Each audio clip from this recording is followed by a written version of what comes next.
Baik, Assalamualaikum warahmatullahi wabarakatuh. Waalaikumsalam warahmatullahi wabarakatuh. Kami dari kelompok 5 yang membahas tentang hakikat pendidikan jasmani ingin mempresentasikan hasil dari diskusi kami. Pertama-tama, saya Muhammad Fatanur Rizky. Saya Emi Basuri. Saya Adirin Has. Nah, yang pertama kita akan membahas tentang hakikat pendidikan jasmani.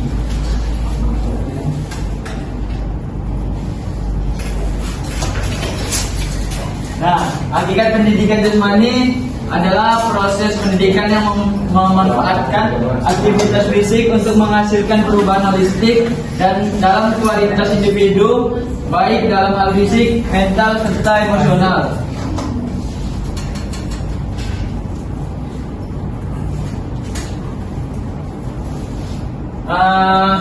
Hakikat pendidikan jasmani menurut Dini Rosdiani bahwa pendidikan jasmani adalah proses pendidikan yang penyediaan pengalaman belajar kepada siswa berupa aktivitas jasmani. Lanjut, tujuan hakikat pendidikan jasmani yang pertama mengembangkan kesehatan dan kebugaran. Nah, pengembangan kesehatan dan kebugaran di sini meningkatkan kesehatan terhadap siswa dan kebugaran fisik terhadap siswa. Yang kedua, mengembangkan keterampilan motorik. Nah, di tujuan dari hakikat pendidikan jasmani yang kedua, di sini dijelaskan mengembangkan keterampilan motorik pada siswa itu kayak dia lebih memperluas lagi motorik siswa itu, mengajarkan peserta didik keterampilan dasar seperti berlari, berjalan, melempar, dan menangkal.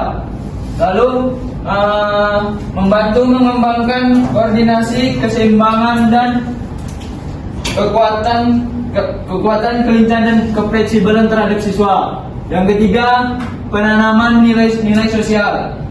Nah, di yang ketiga ini membentuk karakter siswa yang lebih bermasyarakat terhadap lingkungan sekitar. Yang keempat, mengembangkan emosional dan mental.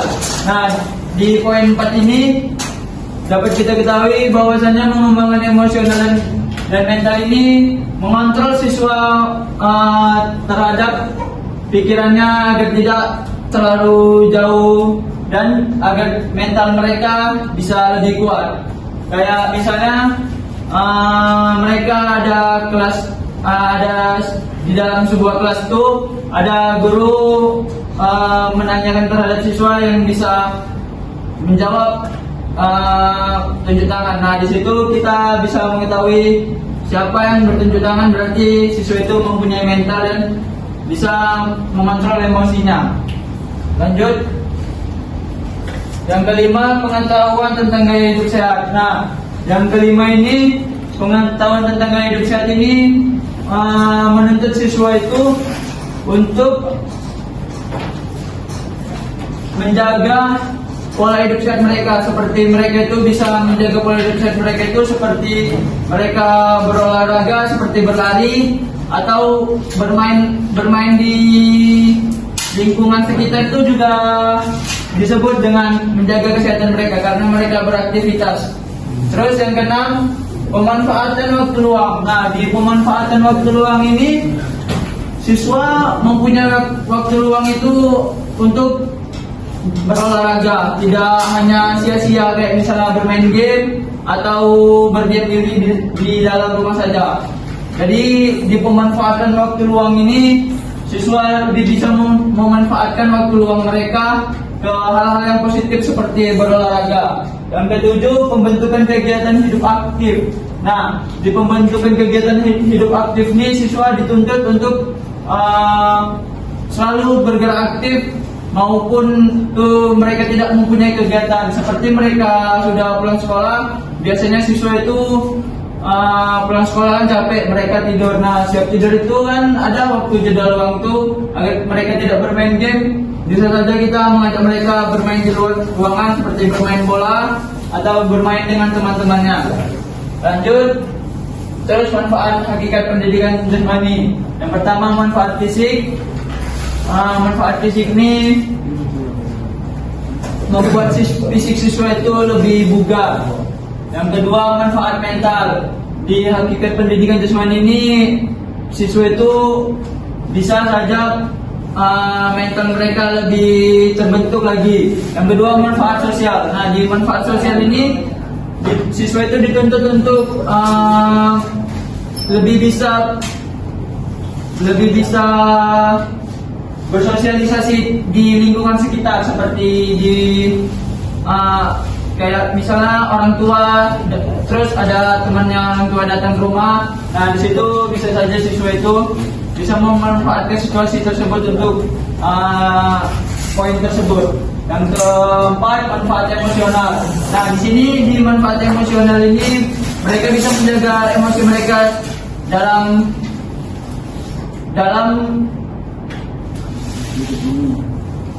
dalam masalah-masalah, seperti kayak ada masalah di dalam keluarga, kayak misalnya mereka dimarahi oleh orang tua. Nah, di situ mereka bisa mengontrol emosi mereka. Yang kedua, manfaat kognitif.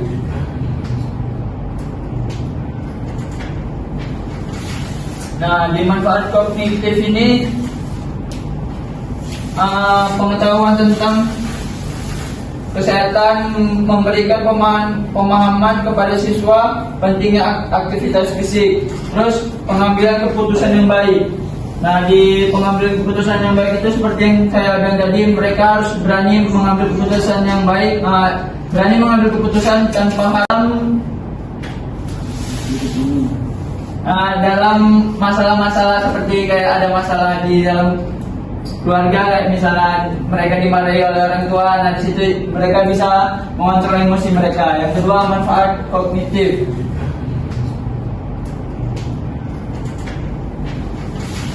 Nah, di manfaat kognitif ini pengetahuan tentang kesehatan, memberikan pemahaman kepada siswa pentingnya aktivitas fisik, terus pengambilan keputusan yang baik. Nah, di pengambilan keputusan yang baik itu seperti yang saya bilang tadi, mereka harus berani mengambil keputusan yang baik, berani mengambil keputusan tanpa harus ada patokan terhadap orang lain. Seperti saya mengambil keputusan, saya harus berpatokan pada Tio. Nah, di situ tidak harus dipatokan terhadap Tio saja, kita juga punya keputusan. Lanjut, prinsip hakikat pendidikan jasmani. Yang pertama, prinsip aktivitas fisik terencana. Nah, di sini prinsip aktivitas fisik terencana ini kita mempunyai program untuk menjaga kebugaran fisik kita. Kayak misalnya kita mempunyai program itu di hari Senin kita berlari, di hari Selasa kita bermain bola, lalu di hari Rabu kita bermain olahraga aktif, terus di hari Kamis dan hari selanjutnya itu mempunyai olahraga yang berbeda-beda. Terus prinsip perkembangan holistik. Nah, prinsip perkembangan holistik ini yang pertama ada mengenai fisik, meningkatkan kebugaran jasmani dan keterampilan motorik pada peserta didik. Yang kedua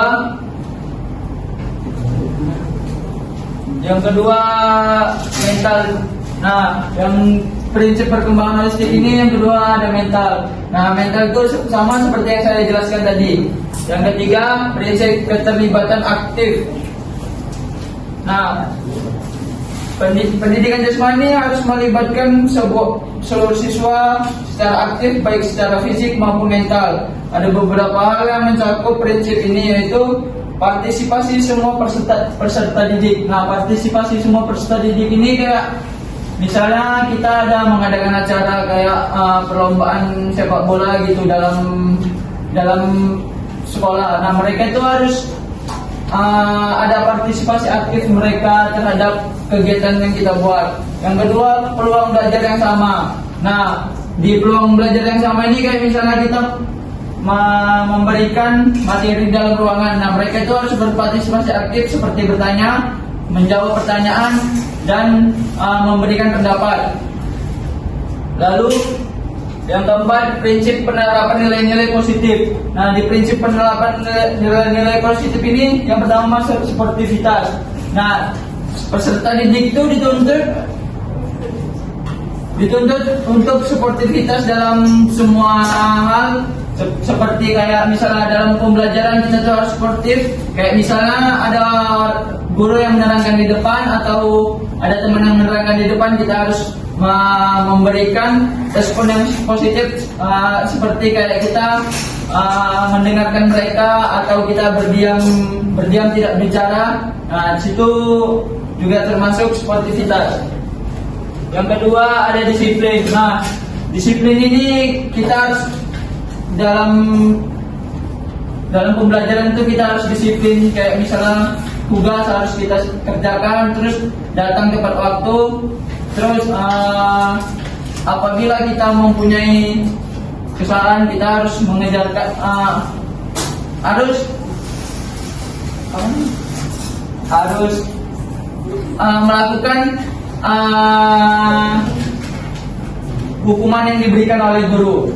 Lalu yang terakhir, kerjasama dan tanggung jawab. Nah, kerjasama dan tanggung jawab ini kita bahas yang kerjasamanya dulu. Kayak siswa itu ada kelompok, siswa itu harus mengerjakan kelompok itu bekerja sama, tidak boleh seorang diri.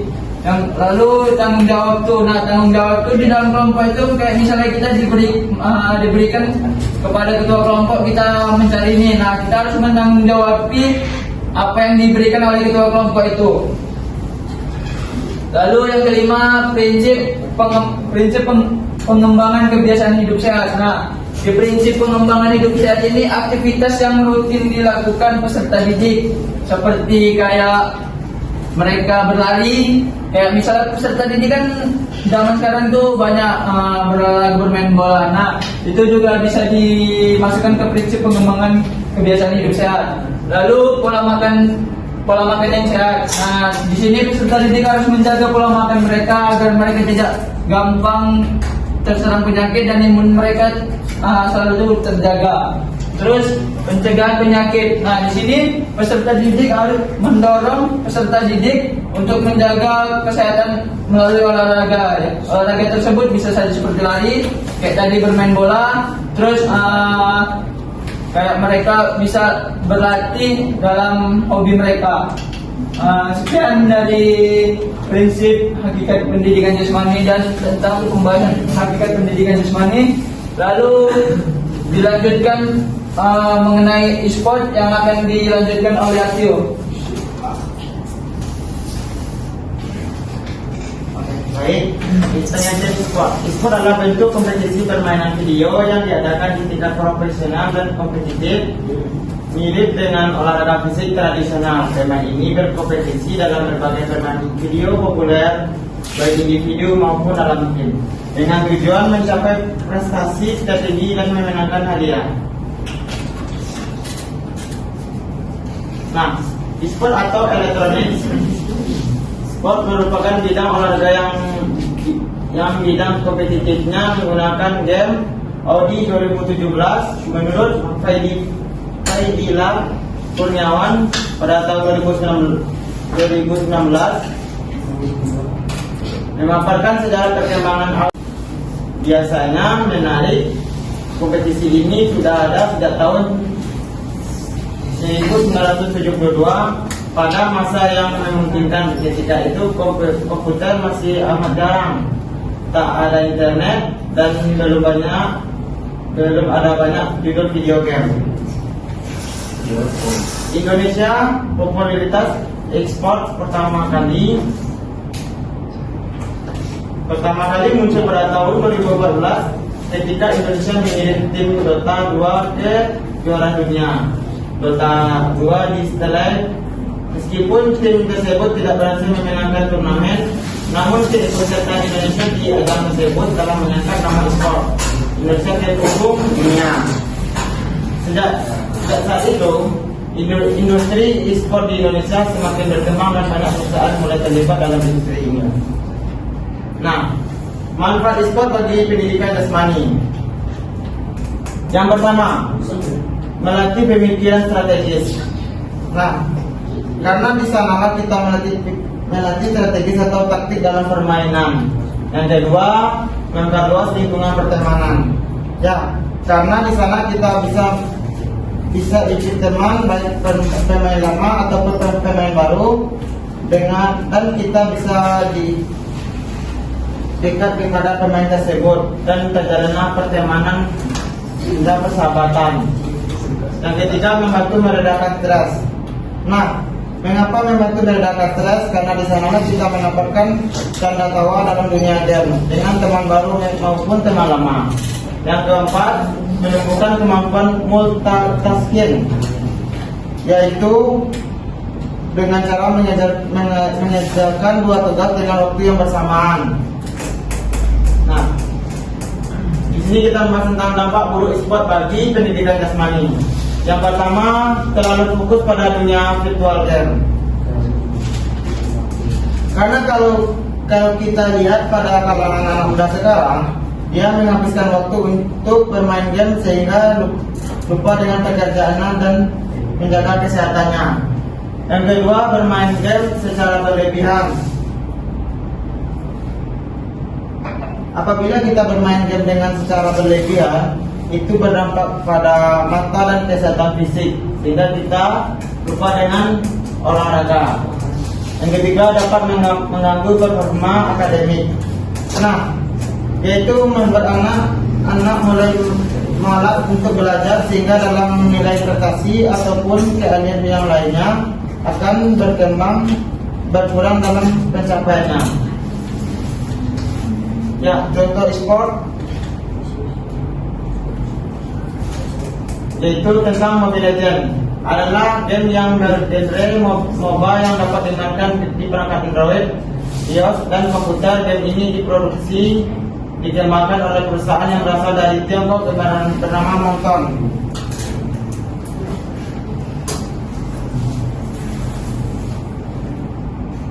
Permainan ini dirilis pada tahun 2016 untuk platform Android dan iOS, menjaga salah satu game MOBA paling populer di Asia Tenggara. Konsep dasar Mobile Legends yaitu satu mode permainan. Pemain bermain dalam tim yang terdiri dari 5 orang dan bertarung melawan tim lainnya di sebuah arena. Tujuan utama permainan adalah menghancurkan base atau markas utama musuh sambil melindungi base tim sendiri. Yang kedua, ada karakter. Terdapat berbagai macam hero dalam permainan berbeda seperti tank, fighter, assassin, mage, marksman dan support. Pemain dapat memilih hero sesuai dengan strategi dan gaya bermain mereka. Yang ketiga adalah arena. Arena merupakan pertempuran terdiri dari 3 jalur utama, top, mid, dan bottom, yang dihubungkan oleh jungler, tempat monster netral berada. Strategi adalah kerja sama tim, pemilihan hero yang tepat, dan strategi menyerang bertahan dalam kunci utama untuk memenangkan permainan. Fitur utamanya adalah yang pertama, hero yang beragam, yaitu Mobile Legends menyediakan hero yang terus diperbarui dengan desain dan kemampuan unik. Yang kedua, gameplay cepat. Pertandingan biasanya berlangsung selama 10-15 menit, menjadikan permainan yang cepat dan cocok untuk dimainkan kapan saja. Yang ketiga, komunitas dan kompetisi. Mobile Legends memiliki ekosistem e-sport yang besar dengan turnamen tingkat lokal hingga internasional seperti Mobile Legends, bank profesional dan Ligue, MPR, dan Mobile Legends World Championship. Yang keempat, gratis dimainkan. Game ini gratis untuk diunduh dan dimainkan dengan pembelian dalam aplikasi untuk skill, item, kosmetik, dan battle pass. Pentingnya Mobile Legends di Asia Tenggara adalah menjadi fenomena budaya di beberapa negara, termasuk Indonesia, Filipina, dan Malaysia. Game ini tidak hanya dimainkan untuk hiburan, tetapi juga dianggap sebagai salah satu cabang olahraga elektronik sport yang sering dipertandingkan dalam acara resmi seperti Asian Games. Apakah teman-teman mengerti tentang Mobile Legends? Baik, selanjutnya Baik, selanjutnya kami akan membahas tentang handball. Di sini kami terjadi miss oleh kelompok 3, maka kami juga membahas tentang handball. Yang dibahas tentang handball ini akan dibahas oleh Coach Wei. Ya, saya akan membahas tentang handball. Handball adalah olahraga yang dimainkan oleh dua tim, masing-masing terdiri dari 7 pemain, 6 pemain lapangan dan 1 penjaga gawang, yang bertujuan untuk mencetak gol dengan melempar bola ke gawang lawan. Lalu sejarah handball di dunia. Permainan handball sudah ada dan dimainkan sejak zaman Yunani kuno. Dahulu permainan bola tangan lebih populer dengan sebutan. Permainan bola tangan ini mulai menyebar ke beberapa negara di Eropa dan Amerika. Lalu pada akhirnya permainan bola tangan modern diperkenalkan oleh seseorang berkebangsaan Jerman yang bernama Dr. Kettler.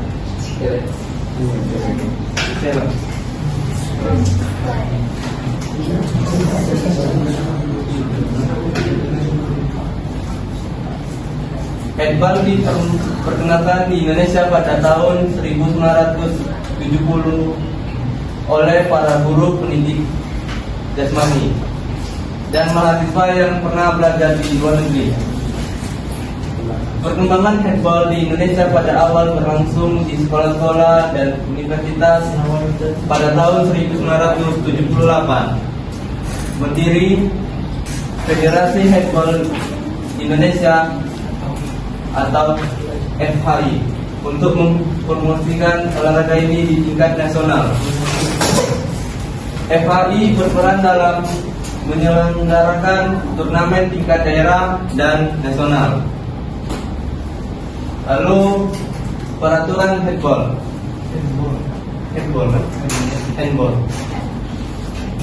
Jumlah pemain 7 pemain per tim, 6 pemain lapangan, 1 penjaga gawang.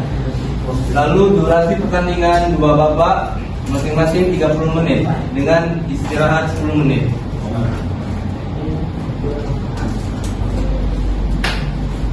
Lalu ukuran lapangan 40 kali 20 meter dengan garis gawang berbentuk setengah lingkaran sejauh 6 meter dari gawang.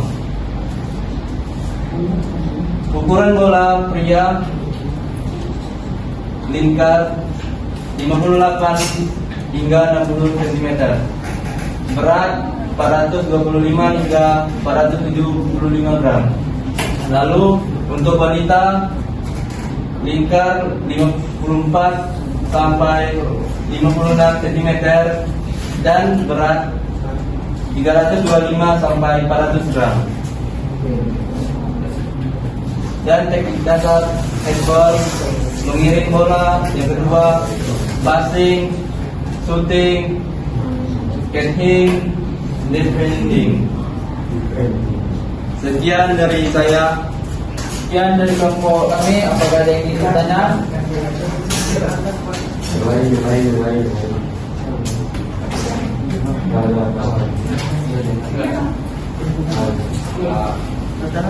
Oh, saya.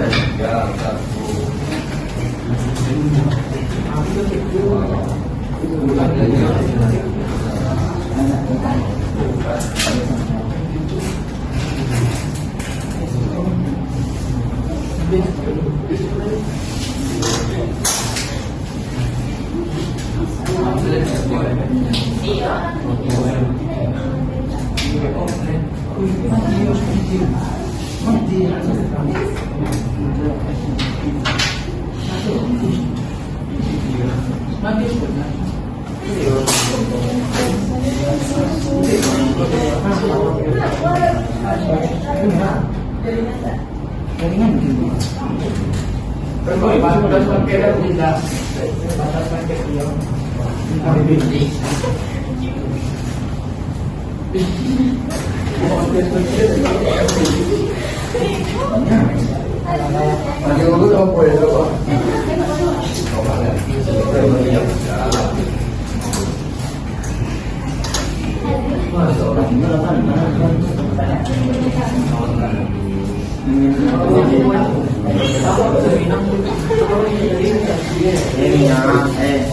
Dia orang Bengkulu, orang apa?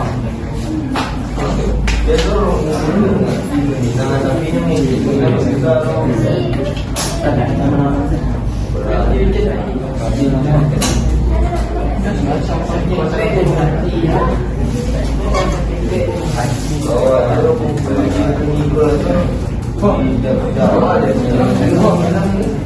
ada sampai di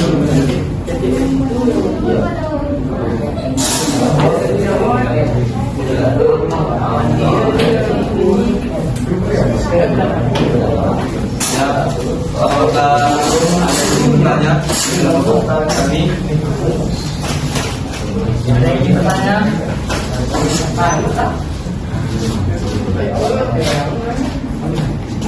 Nah, itu pun boleh. Apa po? Apa yang ada yang bertanya? Dan teman-teman, apakah ada yang bertanya?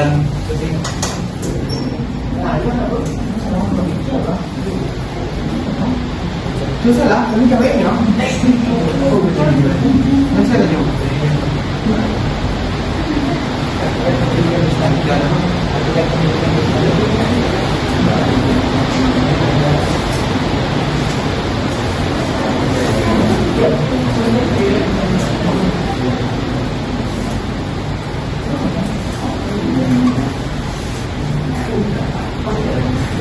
Ya, habis. Silakan. Jadi saya akan bertanya bagaimana pendidikan Islami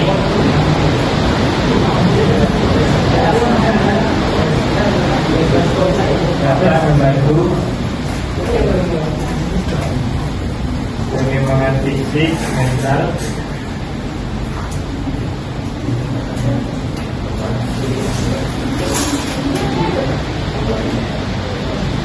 dan sosial peserta didik. Sosial peserta didik.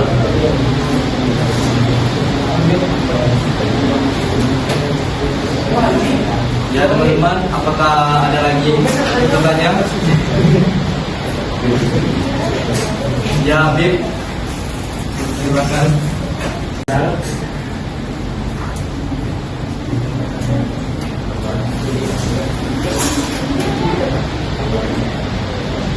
Dan sosial peserta didik. Sosial peserta didik.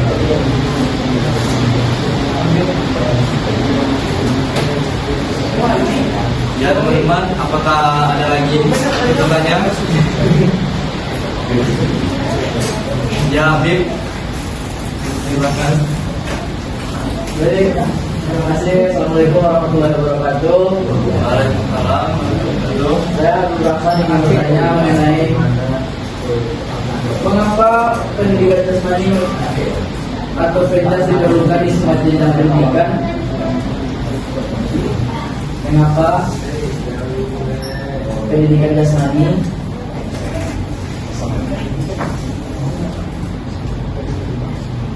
diperlukan semua bidang pendidikan di semua jenjang?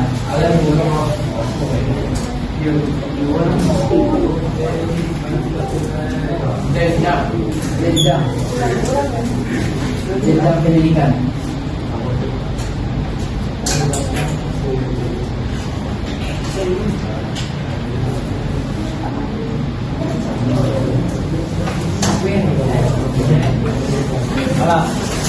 Terima kasih. Apakah ada lagi untuk pertanyaan? Satu pertanyaan oleh Indonesia. Ya, silakan.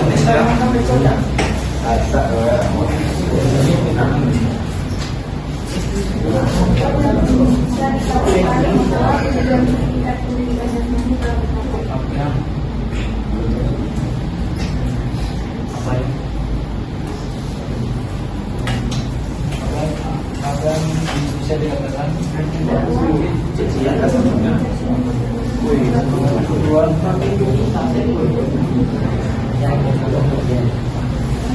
Apa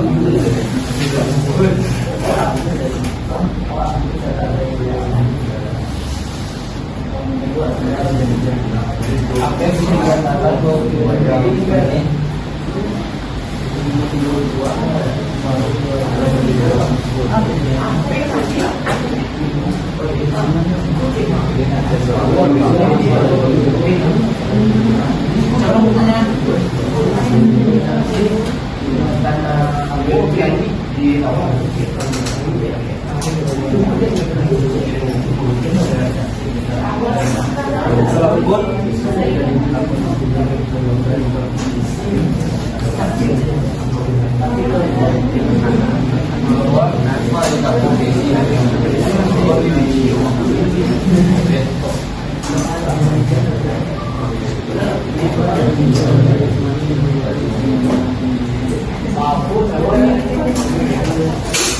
saya kira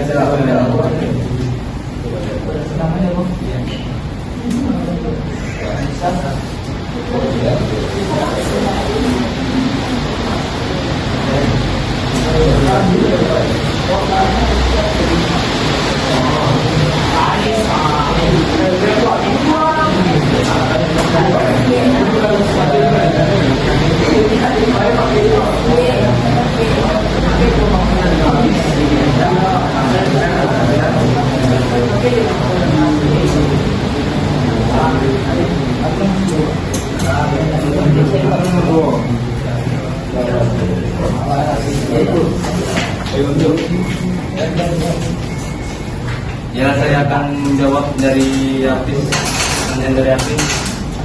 Bagaimana pendidikan jasmani dapat membantu pengembangan fisik, mental, dan kesehatan didik? Kebugaran jasmani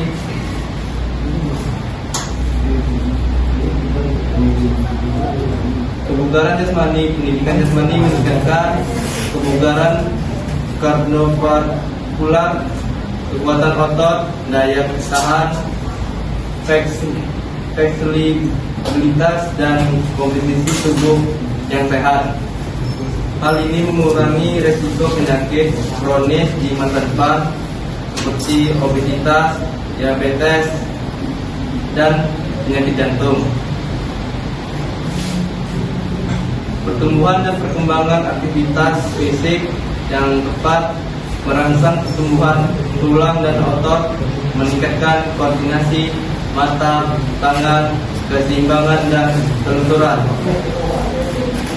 Keterampilan motorik pendidikan jasmani mengajarkan berbagai keterampilan motorik kasar dan halus, meningkatkan kemampuan gerak dan koordinasi tubuh. Lalu pengembangan mental, meningkatkan konsentrasi dan fokus. Aktivitas fisik dapat meningkatkan aliran darah ke otak, meningkatkan fungsi kognitif dan konsentrasi dan kemampuan belajar. Itu aja yang saya pesan. Bagaimana, Habis? Apakah ada yang menambahkan? Ya, Aisyah.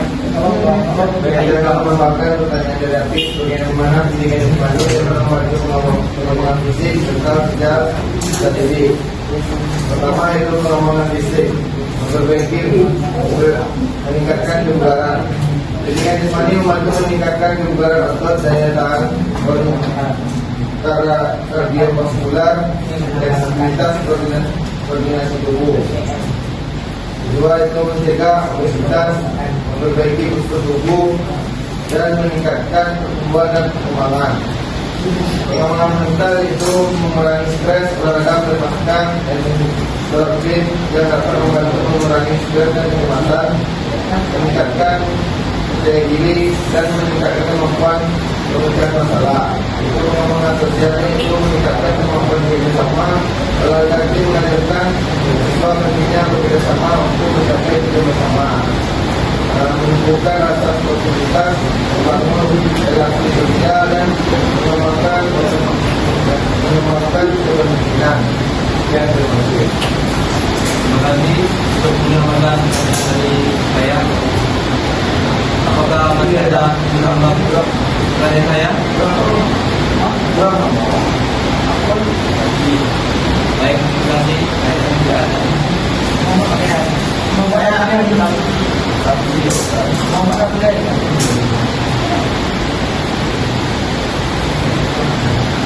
Saya ada beberapa pertanyaan dari Habibur Rahman. Kenapa pendidikan jasmani dibelokkan di semua lima pendidikan? Karena di semua jenjang pendidikan karena memanfaatkan dan seperti meningkatkan kesehatan fisik dan mental, mengembangkan keterampilan motorik dan sosial, serta meningkatkan kemampuan berpikir dan kesejahteraan peserta didik secara keseluruhan. Apakah yang mau menyarankan, menambahkan? Ya, silakan. Baik, saya akan menambah jawaban dari video yang diberikan dari Hafiz. Jawab yang kondisi yang optimal. Satu, pertumbuhan yang menyenangkan. Tegas membantu anak daripada tumbuh dan berkembang secara fisik yang optimal melalui berbagai aktivitas fisik, otot, tulang dan sistem tulang akan terapi dengan baik. Dua, kebugaran. Tegas meningkatkan kebugaran jasmani sehingga tubuh menjadi lebih kuat, tahan terhadap penyakit dan memiliki energi yang lebih banyak. Jika postur tubuh, aktivitas fisik yang teratur membantu memperbaiki tubuh dan mencegah masalah kesehatan yang terkait dengan postur tubuh yang buruk. Dua, kesehatan mental dan emosional. Stres kekurangan dan meningkatkan mood percaya diri. Jika keterampilan keseimbangan emosional dan emosional, kerjasama, komunikasi, white dan kognitif dan akademik. Sekian dari saya, terima kasih. Terima kasih Cilak sudah menambahkan jawaban saya.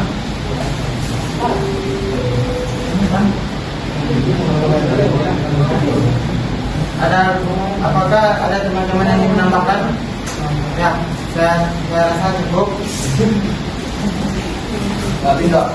Baik, saya akan menjawab pertanyaan dari Nesa.